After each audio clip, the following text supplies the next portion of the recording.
Got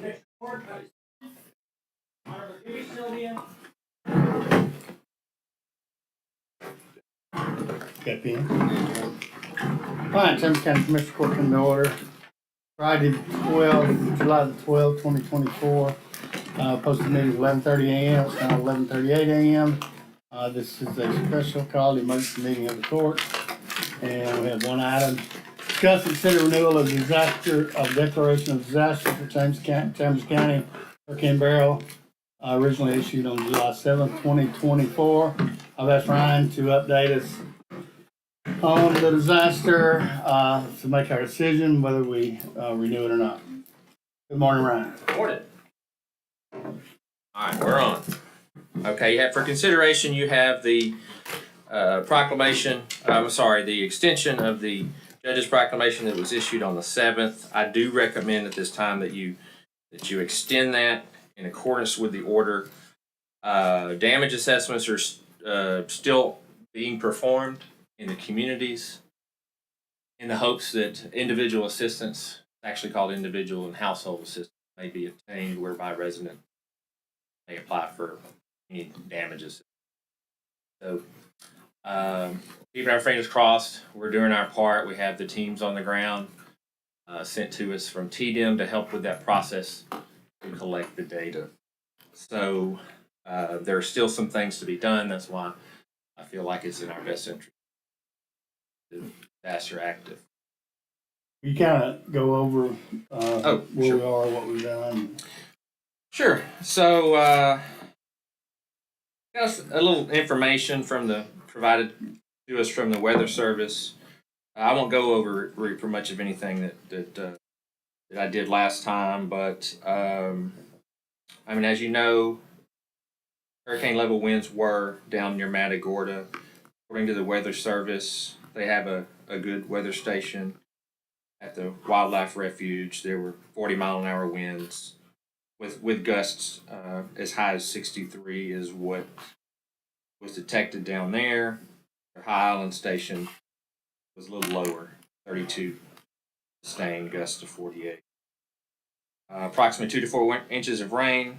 So with maybe some local amounts are a little higher than that. The rainfall did seem to be a tremendous impact. We did detect a gauge near Hackberry Gully that at 8 inches, so that could be maybe one isolated amount.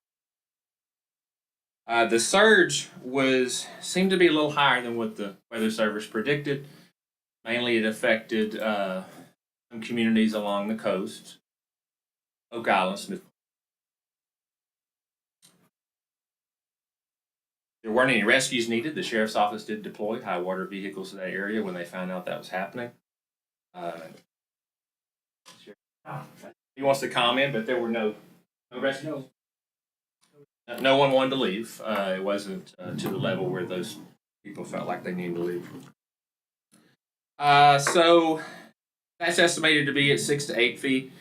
Weather Service was telling us 4 to 6. At one point, it was 3 to 5. It kind of changed a little bit. So it was slightly more than what, but it wasn't to the point that necessarily to. Sorry, too many seasons. Yeah, I hear you.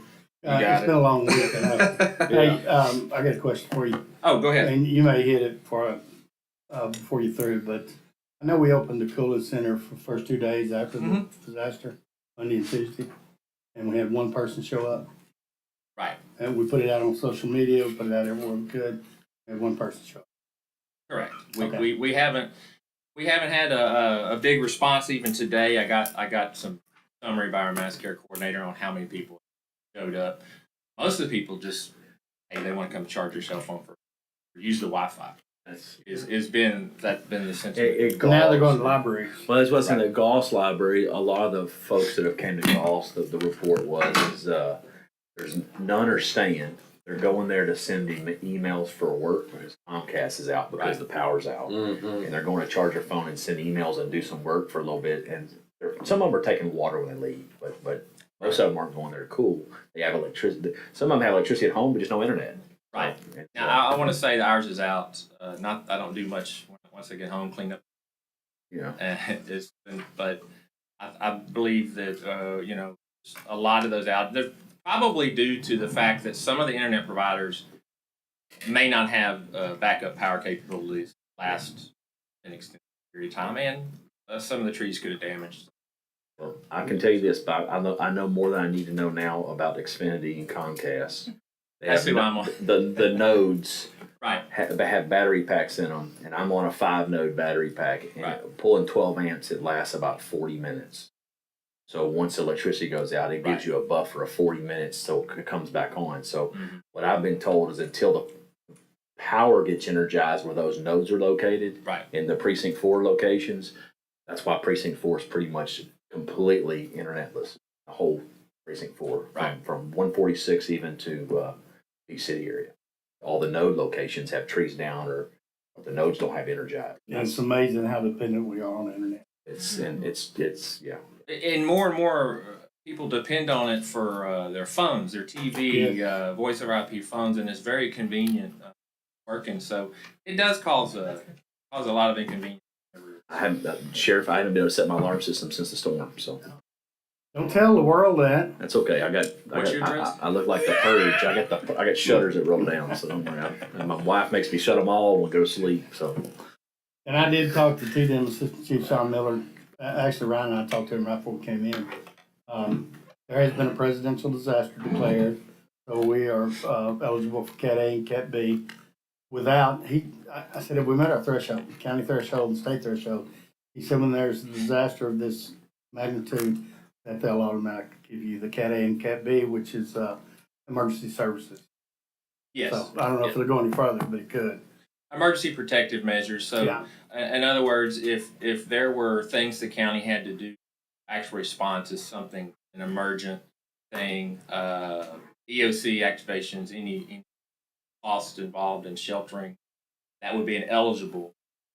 I say eligible because none of it's ever really 100% guaranteed. Yeah. The county's still responsible for a percentage of that. Typically, it's a 75-25, where the county would be on the hook for 25. Now, if further if further thresholds are met, that's when you get into permanent work, where pavilion, or I'm just throwing something out there. You know, the pavilion or something was destroyed and that needs to be replaced. That's when you start getting into that. But that hasn't occurred. Only emergency repairs, things that qualify as emergency protective measures. Yeah, he also said that they've asked for individual assistance, and they think they'll get that. We'll get that. We as in state. I mean, Category A, debris removal is part of Category A. Are we going to be able to do this? I mean, at least open up box sites to take some stuff? Or do you think that we can? Anyways, maybe that's on the agenda, but I definitely want to. Well, I mean, it's all related to the disaster declaration. I'm getting a lot of calls for people wanting to take picket fences to the box sites, and they just can't. It's 60 miles from Beach City Point to the landfill. They really, and if we can able to open up the box sites for, I know we're open up a can of worms, but I just think we have to do something with small fencing material. Designated days even, stage the days. Monday, Beach City, Precinct 4, 2, and 3 are going to take box sites in West Chambers on certain days maybe. I don't know. Okay, Ryan, do we have locations designated for debris to be brought in? Temporary sites, you mean? Yes. I can get with Debbie. Those have to be approved with TCQ, and she's familiar with the process. Okay. But if we needed to do something like that and stage it because it was more than the box site could handle, that's what I'm thinking. We're going to overrun our box sites. It's just, I know, and it's just fencing. I mean, I'm just getting a lot of calls. Right. And down in the Beach City, probably like Smith Point, Oklahoma. I mean, I think half the piers in Smith Point are on my bulkhead right now. So I can build an Aggie bonfire. I mean, it's crazy. I've also so on that subject, I have run it up the chain and waiting on a response from T1. Just for instance, Double Bio, Trinity Bay. If there's something that has come up in that waterway, it's typically governed by another state agency. What is the process that we to do to tell the residents? And so I'm waiting on that. And I will say this though, I'm gonna jump right back. I jumped to that one, so because I won't forget.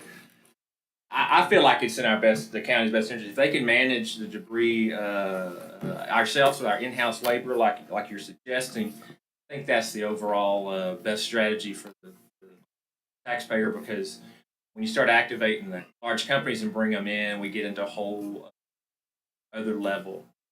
Well, we do it with Of our expense. forces, and then we get Right. 75% reimbursement Right. to us. We So can utilize seek our reimbursement forces. for personnel costs and such. And machinery. I mean, even just open up the box sites till they're at capacity, Right. but then we dwindle the capacity down and just let and push out information because we're at capacity at Beach City box site. It'll be open in 3 days, Yeah. and in that 3 days they can bring more. Let us clear it out, and Exactly. we'll get. Yeah, that's the plan. That's a good plan. And that way, we're looking at personnel costs is probably the majority of that recognizable cost, which is easily. And it's probably like where the judge and Tommy live in precinct 3 and Old River area, like Beach City area, and unlike when the 146 corridor in my precinct, but Baytown kind of has the Pinehurst area covered with heavy debris removal. Right. The mud districts are doing heavy debris removal as part of their heavy trash day. It's really the Beach City corridor in my precinct that's going to, but a lot of those folks are burning limbs, right? And they can. I don't think we're going to have as much as we think. I'm hoping for that. Right. We do have a lot of we do have a lot of fence pickets down, and we have a lot of seniors that they don't have trucks. They have cars. Right. They're hiring high school kids that have trucks to take the debris, and going to Anahuac becomes an issue. And these are just things I've been getting at the phone call. I just think that opening up the box sites for small debris removal may be a benefit, even if it's only certain days. I agree. Be happy to work with Yeah. Debbie and please. whomever on to make that happen. Yeah, so just update on that. So the West Complex right now, we're probably gonna wind up having to shut that down because we've opened it up to unlimited vegetation debris. We also, Mount Bellevue's dropping off over there, so we're just about at capacity over there now. We're actually gonna work Sunday, just running a shredder, because you can't run the shredder when you're open because of debris flying, Yeah, you know, so. We're already setting up now to run it on Sunday, just to mulch, try to make some more room. So, Right. but we're getting pretty much maxed out over there right now. So, And y'all don't have a whole lot of room in Beach City. No, yeah. So it may be, if we're gonna do that, that we're gonna have to carry over into sometime during the middle of the week, shutting everything down and going in there and trying to shred that and get rid of some of it before. So. That's what I was thinking. Well, our personnel's worked Yeah, pretty you'll- hard, you'll so I don't know have- if you know. I mean, I don't know if we have personnel to do that. so. 'Cause with a shredder, you have to have a shredder operator that knows how to operate that machine. It's pretty complex, and then you also have to have equipment operator. Right. And you don't want them to be So- tired, so they don't. No, become you shredded gotta have at least a couple people there just for safety issue, you know. Okay, Ron, what do we have in our disaster? But anyway, before we move on, Old River Community Building has been open since Tuesday morning, for water, showers, charging, cooling off, all that stuff. I think that's kind of not been on the radar anywhere, but, they got opened up Tuesday morning. We've been rocking along over there. So very, very minimal Right. coming in. Ryan, we may want to activate a disaster contract for this. I'm sorry, this. Oh, I'll be happy to Take a look to and see to what we speak got. with Nelson, with our monitoring company, and about the ins and outs of that and what that might look like. Okay. I think going forward, much I can do about I think going forward, this court needs to have, I mean, we have the dome in Winnie. It's designed to hold, several hundred people. It's designed to take a cat fire. We got Weiss Park, also has a generator. Westside Platinum Complex has a generator. Mount Bellevue Golf has a generator, doesn't it? The process, we need to get one on. Old Beach River, City, does it have a generator? Beach City Community Unit has a generator, but the AC got knocked out, Yeah, so we so it can't be a cooling center. I think moving forward, these buildings need to be dedicated. If we have a storm, if the AFS storm's over, these buildings, we can have essential personnel. I don't care if it's one person now. We can go ahead and stage water, coffee, whatever we need there. Have one or two people. I mean, we can take people out of the EOC. I mean, a lot of people in this EOC that we can dedicate to a building that has EMS skills. in case someone needs some kind of help or something that we can take and stage at these buildings. And that needs to be pushed on our website, needs to be pushed out to everybody. After disaster, this is just the beginning. We have the rolling blackouts from our power grid and storms, freezes and everything. This needs to be already posted ahead of time. After that storm's over, the day after that storm's over, we'll have personnel at these facilities, 1-2 personnel with water, coffee, so you can come, cool down, warm up, charge you bill. And, you know, the plan is to open them up as needed. But They need to we're be- not getting the calls for help. Yeah. You know, like I said, we opened up Watts Park for 2 days, got one person in. But we haven't pushed that out, Judge. None of the people in Hancock, I met with 30 people last night, not a single one of them knew about that facility being open. Did they ask? Yes, they did. They asked They me. called here? They called me. That's what I'm saying. We're not doing everything that we can for our citizens, because when I sit down with a group of 30, I get asked to them for 2 hours because of lack of communication, and I talk with Ryan, we're pushing. None of them people, we need to get more aggressive on getting people signed up on Chambers 1, we need to get people more aggressive signed up on that 2-1. We need to find other ways of getting information out to people. When internet and everything else fails, it still falls on us to get the message out to our people. I don't care if it's one of the sheriff's office deputies driving around with his PA system, announcing what the heck we have open. It falls on us. Yeah, but Jimmy, you're also, they gotta take some responsibility too. I went over there and did that with them. Because we put the number out, here's where you need to call. Here's where you need to call. We put it out everywhere we could. We post it now. We post it now when we have good internet and good everything else. We post it now. Going forward, when we have a storm or bad something go on, this is where you go. We have essential personnel that stay here that are drawing money when we're closed. They can go to these shelters or whatever, 1 or 2 of them, and be ready for personnel to come in, is what I'm saying. Yeah, no, I understand. And that. And we've got a shelter manager.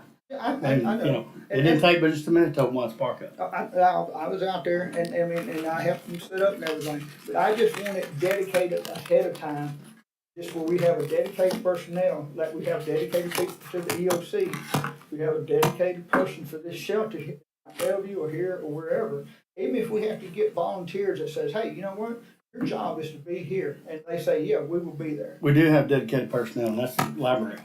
Because they're not busy in a disaster. Yes, sir. So they're folks who lean on Yeah. Then we need to get. library personnel. And that's why we transitioned to library. I think with Jimmy, Jimmy, I think I understand what you're saying. You know, day one, post-disaster, we need to have that designated place to go. The county offices were closed for a day and a half. We opened back up on Wednesday. And so in that day and a half, 2-day period, we need to have a transition plan. When we realize, okay, it's not as bad as, the need's not as bad as it is, let's transition people to libraries, and then you shut them down and you And go. that is our plan. Yep. And, you know, maybe you're right, maybe we haven't put it out good enough before the disaster, and we'll work on it. Yeah, and that's just what's being fed back to me, and this is not Okay. only here, I get calls from across the county. So, it's just, I think we need to do a better job of communicating now, before the disaster, to designate these locations that after that disaster, this is where you go. Well, yeah, but you also gotta realize, you don't know what's gonna happen, whether you can get to that location. This is our plan, Yes, but it could change. no, yeah, I mean, everything. I mean, generator may not work, you Yeah. know, they have roads that are blocked. Yeah. Interstate 10 may be flooded. So it's not like you can just arbitrarily put that out and then it's closed. But, I mean, each area, I mean, when Harvey and all that comes through, we was on an island and we put the domes up going. Nice part was open. Each area has their little area that is available for that short period. And of that's time. why we put them in place. Yes, and that, the only thing I'm saying is, we need to put that out now and then get our library personnel, whoever we're gonna have manning that facility. This is where you go the day after. And then if no one shows up and then we transition and get the county back open, that personnel at that facility can say, hey, you know what, you go to the library here in Mount Bellevue, library in Anahuac, when we get a new facility built here, you go to the library. That's what we need to be pushing out. And we still need to have water and snacks and stuff like that available, because, and trust me, I sat for 2 hours last night. I explained, and I told Brian this, I went from how the governor comes to you and how when you sign a declaration, a disaster declaration, all of it falls on you and the EOC in here, and that the EOC is taking care of 50-something thousand people. We're not just taking care of individuals. But no one is True. trying to be slighted. The burden falls on everybody. I just Including want, individuals. including the individual, and trust me, I expressed that last night. Everybody should have their core group. This is how I explained it, and Ryan and I talked about it. Everybody should have their core group. Your family, your friends, and everybody. You should be able to get information in that core group and spread it to your core group. But I'm just saying, let's do a better job of ourselves. Have these designated now, the personnel designated, and then we just see how it goes. And you're right, we could always improve. We can always. And I do think that. we have improved over the years Most definitely. because we've done this. But I'm gonna tell you, I'm Too proud of many our times. disaster team, and I really feel like we have the best disaster team we've ever had since I've been county judge. And, you know, that goes to Sam and Ryan and Jeff and Kevin and Lauren, and, you know, it's a good group. Oh, when you come And up they know here what and you they're doing. stay 20, 46 hours, 8 hours at a time away from your family, and you're still going through the same, you don't even have power now, do you, Judge? I got a 530 fill generators. Yeah. So, I mean, everybody's going through the same problem across the county, that's right, expressing to everybody, so. Ryan, On that, question for you. Don't you periodically send out Come on, Sam. information please. to sign up for Chambers Warrants? I mean, I see that thing Mhm. out yeah, so we do all the promote, time. Not just the day before No, the we push storm. it out all the So, all year long, we yeah. promote that, Chambers warns. And I think that this is where we really need our citizens to partner with us and to help be the mouthpiece for the information that we're putting out. Because we do send information out, and via the best methods that we have available to distribute to 50,000 residents, like you said, in advance, during the disaster, immediately following the disaster. You know, we send email blasts out to our wonderful media partners, to the public, to the churches, to nonprofit organizations. They're all in an email list that we have that has probably 500 different partners and agencies. All of our county employees receive these email messages.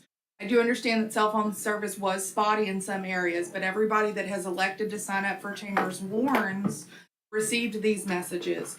And so that's where having our residents partner with us can really help amplify these messages now, because there are holes. You never know, are we going to have internet? Is email or social media going to be the best option?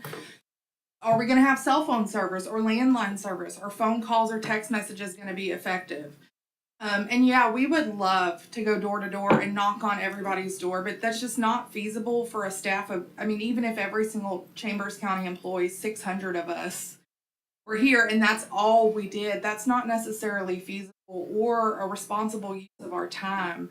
And so that's again where we really need our residents to partner with us and help amplify that message. You know, one of the ladies that I know was at that meeting last night, she called and was aware of the Whites Park facility and evidently didn't distribute that information with her neighbors. So again, I think this is where, and I say this all the time, where we all need to remember, I mean, I'm wearing my shirt today intentionally, Chambers County Strong. We need to remember that we are a community and we're stronger when we're together. And again, just we really need that help from our residents who are able to receive those messages, just because, you know, the one thing that we don't do that I think people, because I have these conversations year round with people. Tell me what we can do better, because we truly want to do the best that we possibly can. I know you guys feel that way. I know Ryan and his team feel that way. Give us suggestions, because I don't know everything. None of us claim to know everything. So tell me what we can do. And the only thing that we kind of don't do that I've gotten is put flyers up. Well, by the time I get the flyer posted, the information is antiquated, so it's not necessarily helpful. That's the only thing I'm ever like, no, I mean, we can try, but it's not gonna be super helpful. But you know, we welcome feedback from the public, but again, really, we just need their partnership, their help in distributing information, because maybe they don't follow our Facebook page or whatever the reason is. But I do kind of want to amplify and in this case advocate for my coworkers. And I mean, we are going through the same thing that everybody's gone through. I got power yesterday at 2:00. I have 3 young kids that I was transporting from family member to family member and still coming to work and working 12 hours a day. My kids are sweating. My baby has a heat 24 hours rash. one day. 20, more than 20. Well, it was about yeah. 36 hours that one day. Right. My baby has a heat rash just like your babies do. And so I think there's a misnomer that we're sitting up here on our high horse, just living our best lives, or that we're benefiting from something when on Entergy, I'm one of the last ones that got power. My kids are suffering. I lost probably $700 worth of groceries, just like everybody. That's where it does get hard. And again, not that you don't know this, but that's where we just need help from the public getting this information out, because we are doing absolutely everything we can, with the exception of putting flyers up. Well, But again, Well, and during night, we had pot sites open, we put a new flyer every day, every day. Handing them out with a case of water. I'm glad you said that about the food, because I mean, and at that meeting last night, trust me, it was back and forth, because I explained to them exactly how every county across this state of Texas runs during a disaster. I explained that to them. And I mean, and that's the reason I asked for feedback, and that's the reason I was giving everybody the feedback I got. I'm very passionate, because I mean, I care for my people, and that's the reason I ran for this job, to take care of what I can for everybody. But a bunch of questions about lost food. I told them that the county does not take care. Well, multiple people in that meeting last night will call FEMA. They're giving $750, and I want you to glad you elaborate mentioned on that. that, because I don't think that's true. it's not true. And whenever I sent out my email blast this morning and posted the daily update to Facebook, Clarify that. I clarified Yeah. that because I've personally been seeing those messages. Call this number and you're going to get $750 a day or a hotel waiver. That is not happening. And one thing that I've tried to really stress to people is please be careful right now, because now is the time when scammers are going to run rampant. Even with these disaster assessment teams that we have coming out, I've really encouraged people, please ask for their ID before you let them on your property. It does not hurt their feelings. When you see a number like that, you think, man, I could really use the $750. Because again, mom of three, two of whom being boys that seem to be bottomless pits, I could use the $750 just like we all could. But if you're calling somebody and they are asking for your personal information, please let that raise a red flag in your mind that we certainly need to consider before we do anything like that. Anytime there's any offer of aid, if it's a person, they're going to have an ID number with a badge number on it. They're going to have a supervisor's name and number that they're going to give you. If you're going online, you're going to want to look for an official source of information or aid, FEMA or TDM or whatever. Just please encourage our residents to be careful, because right now is when they will get taken advantage of, and we don't want that to happen. Why is it, and I think Ryan elaborated, and I'm just trying to get as much information out to the people right now as we can. Why is it, because people have asked this question, why is it counties around us are getting these, and Chambers County is not? I don't know that they are. I don't think, Is I there don't know they are. any of them are? no, I heard it fall Well- scam. What is the threshold for Chambers County We don't know to yet. hit FEMA? I mean, Is there a at dollar Cat A and amount? B is where we are, yeah. It's 214,000 to get FEMA, but that doesn't mean FEMA's gonna give us $750 vouchers. Yeah, that's what we need to get out to people. A lot of people, I think, is going to be scammed. Well, that figure, I looked that up, and that is for something that happened a few months back. And so it looks like it may have, if you go to the FEMA website, it may have been derived from a previous incident that happened for certain locations. So to answer your question, the threshold, we just got off a phone with TDM. They don't have a specific number, but it is based on the damages by county. So yes, that is very frustrating for And it goes off population. Yes, if citizens find out that they're Like a pro rata getting it share type deal. in Harris County, they're gonna be upset in Chambers County. And what's also frustrating for us and them is, the media stations are from those larger cities that are getting this, and so when they see it on TV, they don't understand, think maybe it applies to them, but it does go by county, and so we're doing everything we can in cooperating with the state assessment team so that we can meet that number. We've showed them where all the areas are. We told them we wanted to go all over the county, but we showed them where those places we knew, like the places we knew there were surges, we knew there were a lot of trees.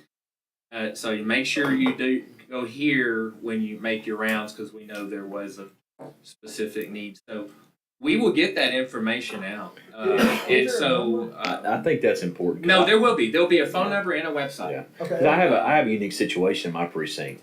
Okay, I have a situation in the Pinehurst community and everything that's on the west side of 146 that's all in the city limits of Baytown, but it's in Chambers County. Right. And what happens is when Harris County declarates this assistance and the city of Baytown pushes information out to their citizens, they are in the city, so they get their district that goes both sides of the bio there. Right. And then I got a bunch of people calling my office saying, well, we're in Chambers County, why don't we get this? Exactly. And I need something to say, it's because Chambers County didn't meet the threshold. You know, unfortunately, you live on the wrong side of the tracks, you know, that's what you gotta tell And them. that's very frustrating, especially someone that they can see the other county across And, the street. and that's something we can't control. Don't tell them We they can't. live on the wrong side of The the track. bio. I think they're on the right side. The bio, they're on the right side of the bio, but you know, but you know what I'm saying. I mean, it's and Pinehurst is one of the worst when it comes to getting electricity back up in my area because they have so many trees down Just like over. Yes, sir. on lines. I drove through and there so last the food night. loss is incredible, right? And that's a lot of calls I'm getting is food loss. And this happened back when we had the last storm, I mean, the last incident. It was the electricity outage. It was the food loss. One thing I did see that is legitimate, if you get calls about food loss, is the app has offered those members of our population qualify for food. The state has authorized replacement. So this certainly won't help everybody, but it will help some. We went over that last time. Perfect. One thing before because I'll talk all day. One thing I would mention is back to partnering with our residents. We need them to tell us what they need. Things get posted on Facebook, and we do our very best to monitor that. But it's me and one other person that does that. And I mean, everybody in this room knows that I have 7,000 jobs that I do. So I'm doing the best. I mean, searching keywords, things like that to try to identify needs. The best thing people can do right now is tell us what they need by calling us or emailing us or talking to you guys who are their advocates. But social media is just not super reliable because of how quickly things change on there and how quickly news gets covered up. We are still operating our phone bank in Ryan's office now, and that phone number is 409-267-4500. Just to highlight how few people called us, we had less than 10 calls. We've had less than 10 calls a day to that phone bank letting us know. If someone had, asked last night, if someone has food loss or damage to their home, they're wanting to know, do we call that in so we can boost up this number? Or what do they do? They can call and we can help them report it, but there's an online reporting system called iStat. that But has we'll been direct them published. that way. Yeah, if they are unable to do it themselves, the ladies that are answering the phone in Ryan's office, the ladies that man the phone, they would manually report them at any time. But we push that out every single day that we need people to report damage and loss in order to help accurately reflect our number. I don't want to say inflate our number, but accurately reflect the loss number. But again, please call us. Please call you guys. Send us an email so that we know what you need, because it is really hard to track word of mouth needs. We're not being told directly. And that's been an issue that we've had. People are upset about needs that aren't being met that we don't even know about. So we do, like you guys all said, we are passionate about helping our people. We certainly wouldn't be doing these jobs and getting said about the things that people say about us and be out of our own homes and away from our own children if we didn't care about the people that we take every single day. I got a question for Brian or Sam or Sure. the judge here. TDM, when we're measuring these losses, is it specifically for property damage losses, or does businesses that look there? I know my other job is in Harris County, but we have no Comcast internet and we're completely shut down with our employees. We've lost $100,000 of volume this week, and that economic loss adds up in our county. Do they consider that as losses? Do we know? They don't consider it for individual and household assistance. No, but I'm talking about for the big pie, right? The They threshold. do. Any damage is damage. Yeah. So we need to encourage businesses that have been shut Yes. down to report. Any damage. To track it. It doesn't hurt to I'm not saying I we're know. falsifying, but it doesn't hurt No. if we get too much information. That's better than not getting. And we've actually already met a threshold. 214,000 what it is. I Okay. just got a text Okay. from Sean Miller. That's So good. that, So we met the county's threshold. Now, all the counties together, the state's gotta meet the threshold of 50 million, whatever it is. Right. Oh, that should be Thereabouts, easy. which will The happen. economic loss alone was So, and that's what the federal government said, yeah, you're gonna meet your threshold. yeah. So we're gonna go ahead and authorize Cat A and Cat B. so the Cat A and Cat B, consist of getting reimbursed for stuff that is costing the county 75%. to prepare for this disaster. So, something else, if I may, since shortly after Rita, you've heard 211, or some people call it STEER, State of Texas Emergency Assistance Registry. That has been pushed out on many levels, United Way, different groups, Red Cross, and that has been something that has been for several years, that has been in place, and it is very helpful because we downloaded that data and called everyone in Chambers County that registered. If they didn't answer the phone, we went to their house and knocked on their door. So Sam said something earlier about door. We did go door to door to those people that have signed up. So I like how she put it. We need people to partner with us because we have mechanisms in place to help them, but we need them to pay attention to official. Look at our Facebook page for when we put the information out about FEMA. But because we're not gonna put that they're eligible if they're not on our page, and we want to encourage them to do those kind of things and check official sources or call us so that they get the accurate information. Invite us to your community event. Invite Ryan to community Definitely. events. I just got a message from somebody while I was talking. The 211, is Let that us know. just for a specific age group or people? Is that for anyone? It's supposed to be you either have a transportation need or you have some type of a functional need, such as a disability or Is med- Bill working? You're on Yeah, oxygen, that's- or that's what I those thought. kinds Is of Bill things. running people? Is Bill Sprout or Yeah. senior assistants guys running? Oh, yeah. the car? Yes, we were arranging for Yeah. someone to Okay. get transported today to Okay. their doctor. Yeah. So him and I Sure. earlier. Good. So and on the note of I yeah, thought she's they- right.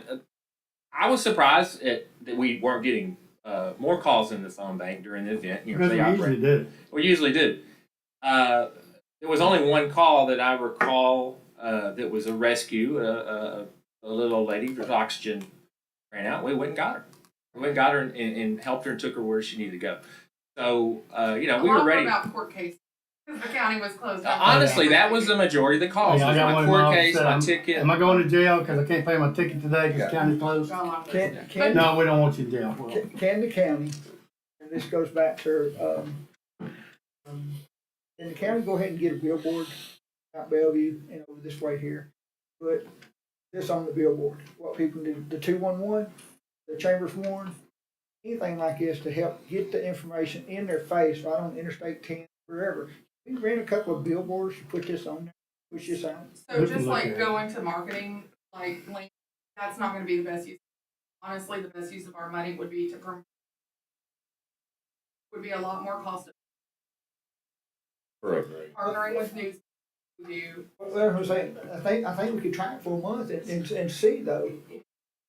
For we can discuss. For a penny a call, you can text message and also call for 1 cent and get push that out. You can push out mailers. I mean, there's a lot of things we could probably do in bulk discount that would probably be more Very- beneficial than Very, billboards. yeah. I mean, Well, we could easily. we need a PR camp. I mean, look, we all gonna learn from it, but I think we're doing a good job, but we can do a better job. And I think the judge said that. Yeah, we can always do. We can learn when it comes to getting the information out about Chambers Warrants. My fear, and look, y'all know the technical side of Chamber Warrants, and I don't. I'm learning it. I saw your team drawing triangles where you're sending messages out. I'm assuming that's what y'all were doing. I'm trying to learn as I was watching in the command center, and you're drawing geofencing areas to send certain messages out. Like for flooding. For flooding. It's extremely sophisticated. I saw y'all in action. I saw y'all working. I understand a little more. But if there's no cell service in the area, we're at a disadvantage. But Right. that's the only tool we have, right? I mean, you got to send it out via cell phone, and you just got to hope that the storm's not as bad when it comes to cell service reception.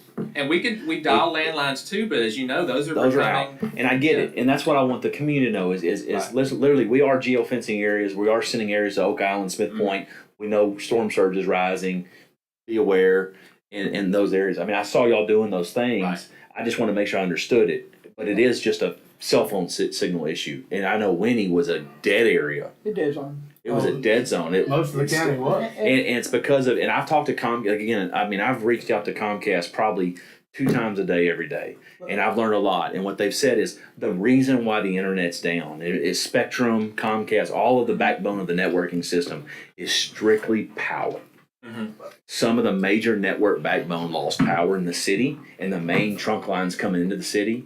There's a few down areas that have lines that need to be repaired, but they can loop around those like energy can loop around them. The problem is the network didn't have power and still doesn't.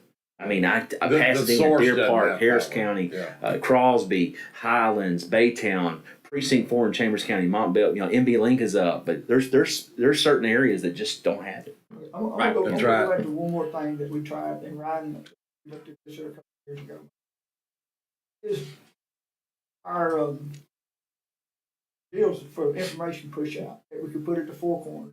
What was that company, it was, for the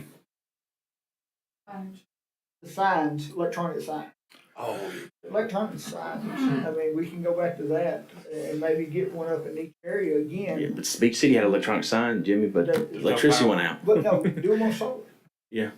We can do them on solar. These are things that we start looking These at. things we need to start looking at. I just got a text message that all the power's on the valve except for Stanley Road. Working on that. And that's- Ryan, We are working on that. I want to ask you a question. My Yes, office sir. received 0 phone calls for help. Yes, 0. sir. Monday morning, me and Commissioner Dagley wrote about, we went through both precincts and we hit about probably 75%. We didn't go down that road, but we hit about 75%. After we spent about 3 or 4 hours together, I went out on my own again and went in the interior, Blueberry Street, everything in code.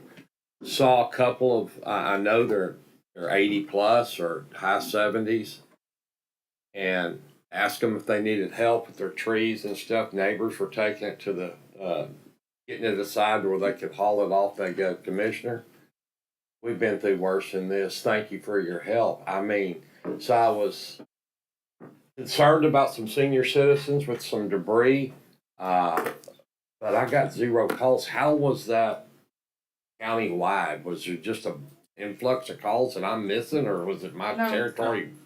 Like I said, we District had no more than different. 10 calls a day. The most we ever had was 9. I mean, ranging 6 to 7 with half of them. I'm trying Okay, to get to the office. We had a couple, the phone bank, I'm speaking for the phone Yeah. bank only, I want to clarify, because I'm sure you guys are getting more of it. Had a couple, asking where a cooling station was that they were, when their power was gonna be Yeah. on. Some of them were repeat callers that just wanted some assurance, and we were happy. I think talk to. Here's one thing I've learned in this storm, and I'm the rookie on the court, and I'll speak for all of us, is, Commissioner Hammond, Commissioner Tyson Gore. I mean, I know Jimmy, I called you one day 5, 6, 8 times. It went straight to voicemail. I was fortunate. I had 5G service, and I'm social media savvy, and I'm pushing out stuff. And I know some of y'all have been knocked for that. Let's be honest, Tommy. And I want the people to know that I know these guys are doing the same thing I'm doing, right? As in with the community, they're talking to Comcast, they're talking to CenterPoint. We're all doing those. I'm getting those calls from some of their people in their precinct, and I'm letting them know, hey, call Commissioner Hammond. What I'm pushing out is the same thing countywide. And now The message. is the message. I know, Jimmy, you're on Entergy, and I'm talking CenterPoint just because of the east and the west, right? But that's important. But I had a situation, and this is the part that's hard to overcome in the community that I don't know. I don't think it's the county's responsibility to do it, but I think it's our responsibility to try to educate. Is I have a veteran that's 75, 80 years old living in a precinct that I got notified today, and he's too proud to call. Yeah. And he's in a house. He hadn't ate in 2 days. He has bottled water. And one of the precinct chairs in my precinct, that's an alderwoman in the city, called me and said, I can't get him to go anywhere. And like I told her, I said, you can't force people to get help. No. The only thing we can do is make it as available as possible. And I think whatever level of that we need to improve on, we will. And we're going to continue to do now. And I think that's the message, right? And we need to encourage people that, listen, asking for help is not, I mean, however we can send that message out, we're here to help you. Like, if you need water, we'll get you a case of water. I mean, somebody called me and chewed me out for giving out free water. And said, why are you giving out free water? The gas stations and HEB are open. I said, yeah, but those people that are coming to get that water, they're not at work for 4 days. And their paychecks are not going to be there. And if I can help them with a $6 or $10 case of water, that's what we're going to do at the county, right? And that's why I asked them to stage some water around the county. Whatever we can do, as minimal as it is, to help the burden of some of these folks that can't. And we're doing that. We have water staged at locations, so I applaud y'all for that. And of course, Ryan's team, I asked him, I said, give me 15, 20 cases of water at Beach City Community Building, even though it's not a cooling center.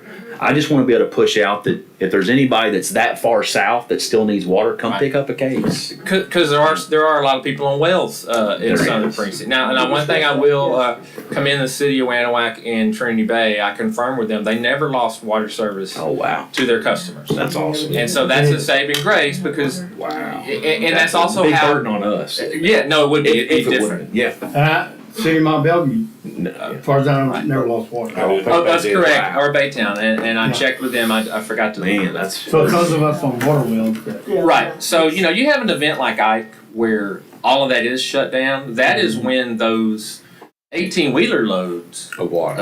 of water, of ice, of MREs, and those are sent to us by FEMA through TDM.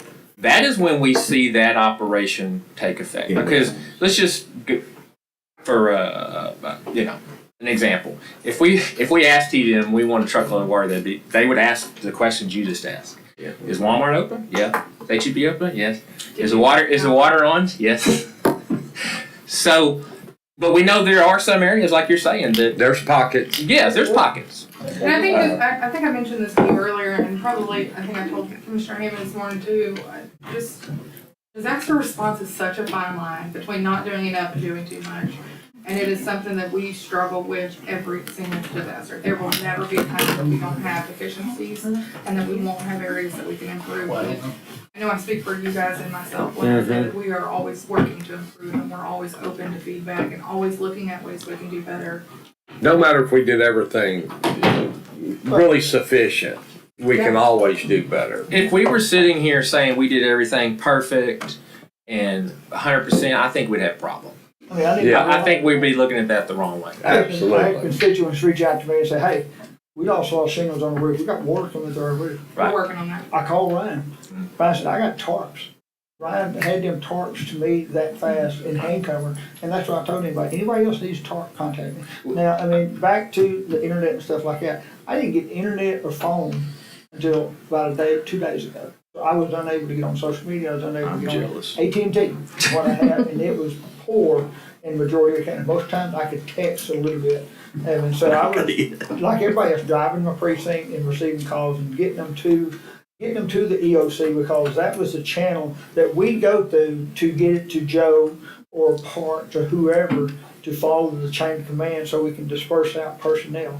I know I had several county employees that had to cut trees off their driveways and stuff like that to be able to get out and come to work to help take care of the issues that were solved. And but anyway. I know what to do. I think some of what you're saying, the lack of internet, that's where we take into what you suggested. Right. Action plans. And I think Jimmy nailed it, because if we With the don't have, caveat that this is if we're able to, of course, we may not be able to depending on the storm. But if we have it out there ahead of time, this is where you go X, Y, and Z, this is what we're gonna have. That's what we do. yeah, that way people, before the storm even comes, they know they got this particular spot to go to. And After the storm has yeah. And I truly believe that the reason why our call volume is low is our citizens are so resilient and they understand these storms, because unfortunately we've dealt with so many of them. It happens too often. People have gotten generators. The people have gotten things over the years, and there is that still those pockets that haven't done it, whether it's affordability or whether it's just they haven't done it.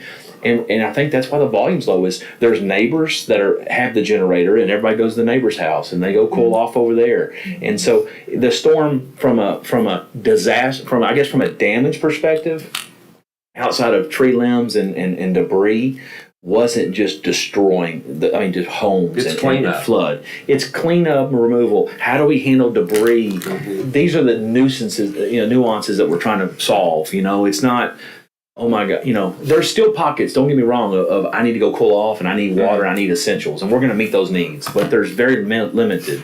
I mean, It's how do we handle debris? How do we handle some? Those are the majority of my questions and concerns in my precinct. Just, hey, can we open up box site? Like I said earlier. So I think that we solve those small problems. We've been in the valley. It's time to hit the peak, right? So I think we're seeing the worst of it. Let's see what we can do. And right example, the two widow women I was telling you about that I knocked on their doors with the huge oak trees cut up in front of their house. Helps on the way. One house is completely debris gone, and the other one we're working on. I should have her taken care of this weekend with some high school guys that are making some money right now, and told these guys this lady's situation. They've got a compassionate heart, and everybody's happy. So, you just feel for the people. Oh, yeah. It just breaks your heart. Because everybody's circumstances are different. And Ryan reached out to Danny Biddy, who's over our volunteer services. And if we do have folks come in, we will put that out. And, a lot of time we have church organizations that will come in and help people like you're talking about clean up. We have one down in Smith Point, a church, a Good. local church down. But Judge, praise the Lord, Ryan nailed it too. Our people, at least I know and I think we all feel the same. We're a resilient bunch, and we're a tough people, and I think that's why a whole lot of calls didn't come in here. No, I think you're right. I think, and one guy told me, he goes, Commissioner, I don't ever want the government's help. I got my stuff, thank you though, and I just laughed, and I think that's what Ryan was hitting on. People are strong. Before we finish up, I'm gonna come in and tee them. Sunday, when we activated DLC, they had 3 individuals come in to assist us with the state. Yeah. So, yeah, it was. And, one of the things I think we do very well. Also on Sunday, we had a call with all the other entities in the county to let them know what we're doing, what we do to help, what do you need, and we continue those calls. So. Yeah. All right, anybody got anything else before we vote on this? All right, entertain a motion to renew the declaration. So moved, Judge. Second. Motion by Commissioner Dagley, second by Commissioner Tice. Brian, did we cover everything? Yes, sir. All right, no other questions, comments, those in favor? Opposed, motion carries. We are adjourned at, hey, Ryan, my phone went We're down. talking about, are we going to discuss gouging or no? I'm gonna sign an order. Okay. Order I've got for, reports on that. for price controls. Okay. For the county judge, and then if we need to do the same thing, put it on our next court. Okay. All right, Thank you, Judge.